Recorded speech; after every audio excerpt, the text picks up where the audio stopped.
weewaawo nate nsanyusa okubalabako olunaku olwaleero. Pulogulaamu tuba tusome mwe tuli era nga tuli katabo aka Pawulo Kirimuttu kawandiikibwa Kulanyi Makalinda. Essula gye tuliko egamba nti okutambula kulaba okudda kutenda. Okutambula kulaba okudda kutenda, ssula ya 3 ey'akatabo kano aka Pawulo Kirimuttu. Nze muzzukulu wa Mugema, munnakyalo akwata ssente empya n'enkadde, omwanjuzi era omuteesiteesi.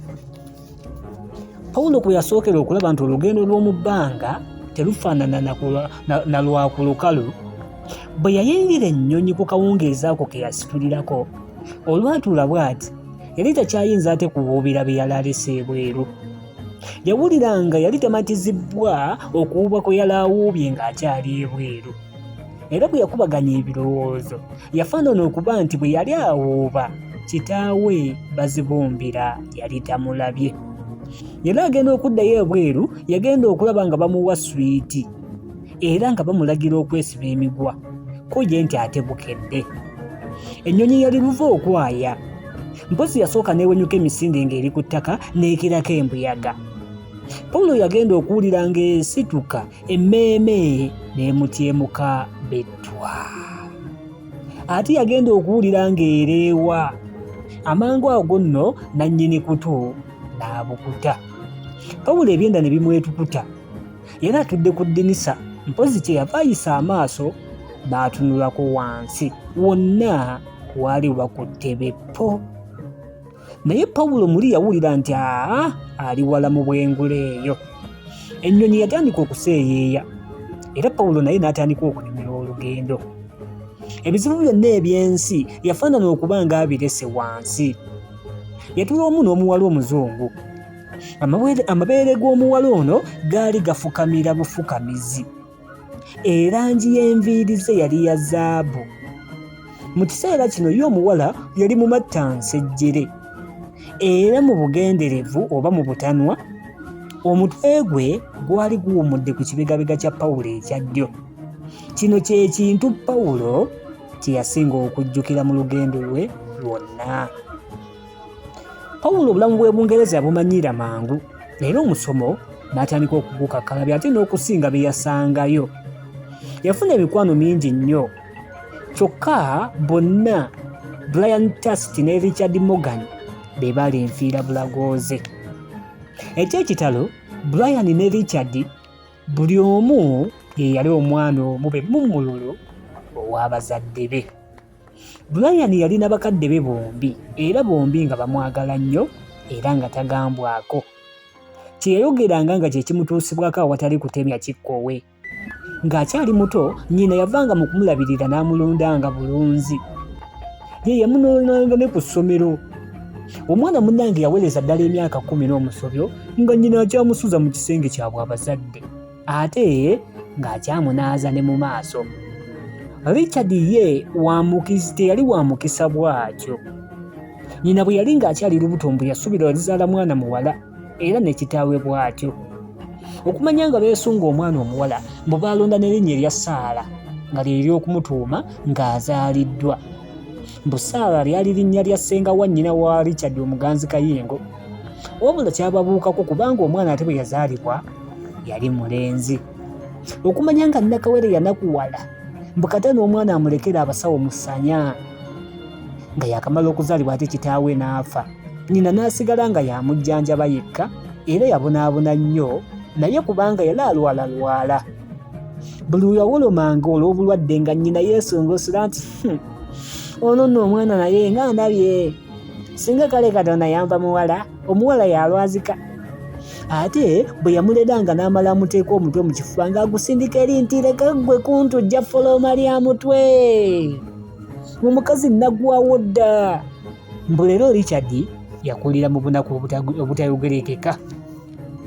Mu koleji bano nno bombi, Richard ne Brian be baali enfiira bulago za Pawulo. Tuli mu pulogulaamu tuba tusome akatabo Pawulo Kirimuttu kawandiikibwa Kulanyi Makalinda. Tuli ku ssuula egamba okutambula kulaba okudda kutenda. Pawulo afunye abanywanyi gy'agenza okukakkalabya emisomo gye. Richard ne Brian gye bataatuusa Pawulo mpozi nga kuzimu. yali akatuuka mu college ne bamubuuza nti oyagala obunyonyi ko ye nti bunyonyi butya kubo nti naye naawe mu Afirika gwe ng'oli boofu gutumanyi bunyonyi butalina biwawaatiro ko ye nti sibulabangako tugende mu bundage. Bayambalira ku mugongo nga nswa nga bejjawo kugenda kunoonya bisuje biri. Obudde bwali bwa muggundu era nga n'empewo emeketera ddala ku ggumba. Pawulo yali alowooza nti bakugendera mu bbaasi naye ate bali banne ne bamugamba nti nedda, ffe bwe tuba tugenda mu bunyonyi tukola lunwe. Ekyo nakyo nno kyamulema okutegeera. Yagenda okulaba nga Richard ne Brian buli mmotoka ejja okuggyako bbaasi bagiraga lunwe okutuusa lwe baafuna omuzira kisa n'abatwala. Baaviramu ku kizimbe kya bbanka ne basala ekkubo okutuusa ate lwe baatuuka ku kkanisa. Pawulo yali akyegomba ekitikkiro ky'ekkanisa, ebide ne bitandika okuvuga. Bino nno byamukanga nnyo, ko ye nti wano wafiira muloge ng'afunye akakokola tondeka nnyuma. Yavaawo awo nno ng'ennyindo yenkata kwe kubuuza banne nti simmanya tunaatera okutuuka. Kubo nti ndaba wano emmanju we wali ekizigo. Olwo nno yali ssaawa ng'emu ey'akawungeezi. Abalenzi tebaalwa ne bagenda mu bunyonyi.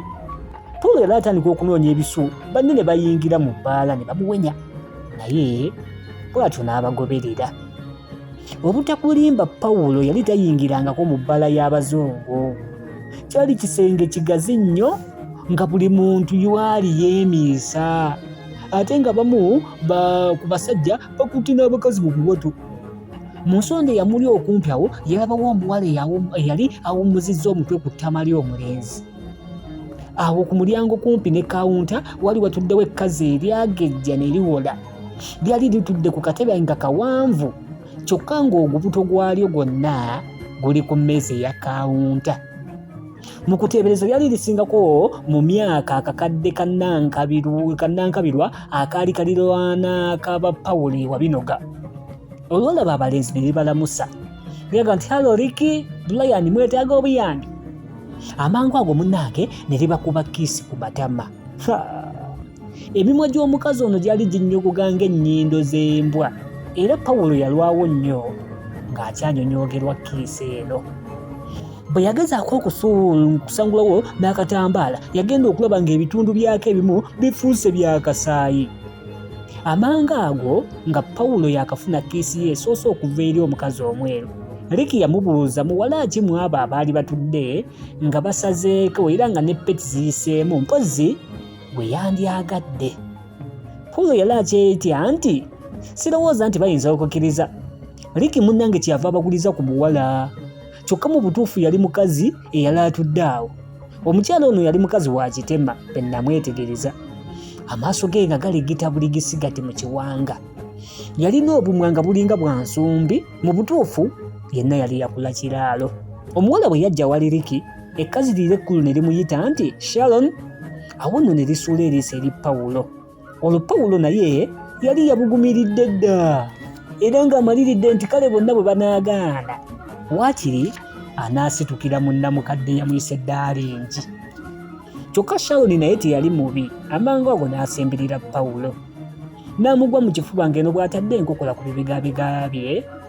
Okwo nno kwe yamuweera kiisi. Eno nno omulenzi okumanya nga yamuwoomera yajeekomba n'okujeekomba. Omuwala kyava abuuza Pawulo banga alina ekifo, ko Pawulo nti gyensula tebakkirizaayo bagenyi. Omuwala kyava amugamba nti bikusaze, mpozi ng'ennaku tunaagisindira wali wabweru. Ate ekyo kitwala nno ssente entono, pawunda 6 gokka. Singa tugenze wuwo 10 lye wandimpadde. Pawulo bwe yawulira pawunda 10 ko ye nti kasana wano waliwo ekizikezike. Era omuwala kyeyava amukwata ku mukono ne batambula ng'abafumbo. Ne bagenda ne beeyigika ku kisenge ky'ekkanisa. Wabula baba baakasinda omukwano, omusirikale wa poliisi n'abakuba mu ttooki, kyokka ate n'agizikiza. Pawulo ttooki yamukuba wala, era omusirikale olwagenda naye bw'atyo n'adduka ngadde eri gye yali alese Ricky ne Brian. Nabo nno baali bamulinze, era olwamulaba nga bakyusa buufu ku ddaka. Pawulo banne bwe baamusaba abanyumizeeko, ate yaddamu kubagamba nti kati nze njagala muwala mukwane bukwanyi, naye bino ebyakiggwerawo si bisobole. ng'oggyeko munnange okugenda mu bamalaaya, Pawulo ne banywanyi be bakyalira n'ebifo bingi ebirala era ebyali tebikkirizibwa mu koleji eno, wabula baali bayigendereza nnyo nga tebamenya tteeka kkulu erigamba nti tukwatibwanga. Tugwa mutuba tusome essuula we weekomye ey'akatabo kano aka Pawulo Kirimuttu, okutambula kulaba okudda kutenda. Ofunyeemu ki kyekisinza okukunyumira n'ebirala ebigwa mu ttulube ekikunyiizizza mu katabo kano oba mu eyo essuula gye tusomye. Osobola okuteekawo komenti awo wansi etubanga ensonga tuzikwasaganya. YouTube teekamu Tuula Tusome, ate nga ne ku TikTok oteekamu Tuula Tusome oba otutuuseeko bulungi ddala. Munnakyalo akwata ssente empya n'enkadde, muzzukulu wa Mugema, nze mwanjuzi era omuteesiteesi. Mbasiibulidde wano olwaleero. Awangale Ssaabasajja Kabaka.